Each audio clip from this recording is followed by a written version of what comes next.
Hello friends और students, कुछ दिन पहले हमने एक वीडियो अपलोड की थी जिसमें हमने बात की थी भू परिष्करण के बारे में, जिसके अंतर्गत हमने चर्चा की थी भू परिष्करण क्या होता है, भू परिष्करण के प्रकार, भू परिष्करण का क्या उद्देश्य है और अंतःकर्षण क्रियाओं के बारे में।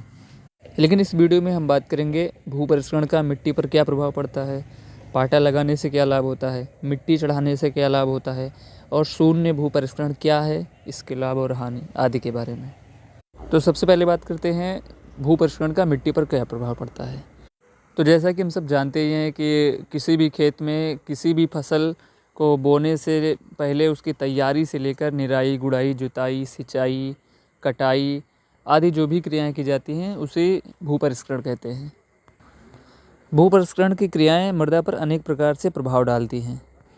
जैसे भू परिष्करण की क्रियाएं जुताई, निराई, गुड़ाई आदि से मिट्टी भुरभुरी, मुलायम और पोली हो जाती है, जिससे जड़ों का समुचित वृद्धि और विकास होता है। बुआई से पूर्व जुताई या विशेष तौर पर गर्मियों की जुताई से भूमि में पाए जाने वाले हानिकारक कीड़े मकोड़े और उनके अंडे बच्चे नष्ट हो जाते हैं, जिससे फसलों पर कीटों से नुकसान कम हो जाता है।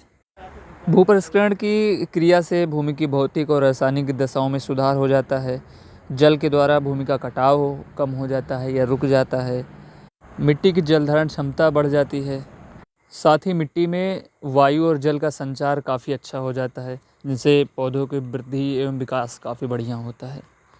भूमि के ऊपरी सतह पर जो कार्बनिक पदार्थ पाए जाते हैं वो भू परिष्करण की क्रिया से भूमि में मिल जाते हैं, जिससे भूमि की उर्वरा शक्ति बढ़ जाती है। साथ ही भूमि में जो लाभदायक सूक्ष्म जीव और जीवाणु होते हैं उनकी वृद्धि अच्छे से होती है, उनकी क्रियाशीलता बढ़ जाती है, जिनसे उनका पौधों पर बहुत अच्छा प्रभाव पड़ता है। अब बात करते हैं खेतों में पाटा लगाने से क्या क्या लाभ होता है। जैसा कि हम सब लोग जानते ही हैं, देखा भी है कि पाटा लकड़ी का होता है, जिसे हर जगह पर अलग अलग नामों से जाना जाता है। कुछ जगह पाटा कहते हैं, कुछ जगह सरावन कहते हैं। यह लकड़ी का 2 मीटर लंबा और 30 से 40 सेंटीमीटर चौड़ा और 3 से 6 सेंटीमीटर मोटा होता है। कई जगह पर लोहे का बना बेलनाकार पाटा भी प्रयोग किया जाता है, जिसका मुख्य उद्देश्य खेत को समतल करना होता है। पाटा लगाने से खेत के बड़े बड़े ढीले टूट टूट कर महीन कण बन जाते हैं। खेत समतल हो जाता है, जिससे बुआई करने में आसानी होती है।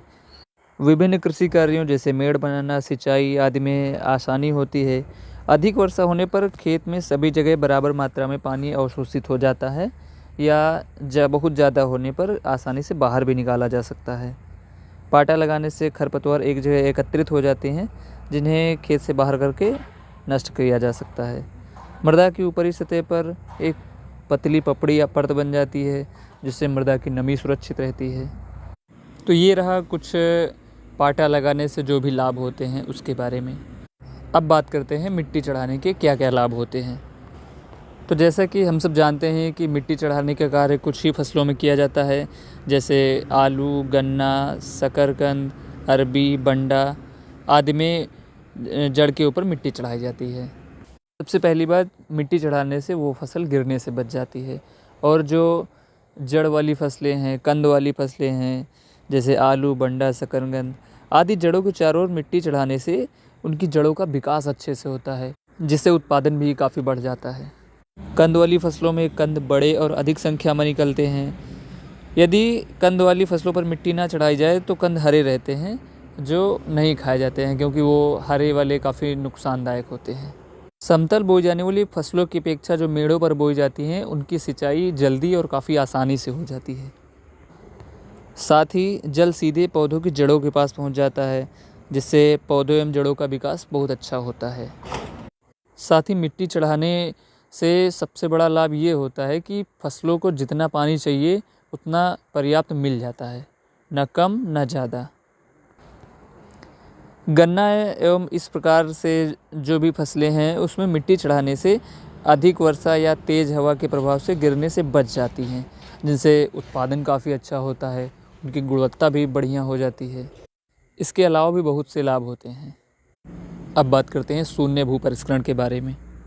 जब किसी खड़ी फसल में बिना जुताई के दूसरी फसल बो दी जाती है, उसे शून्य भू परिष्करण कहते हैं।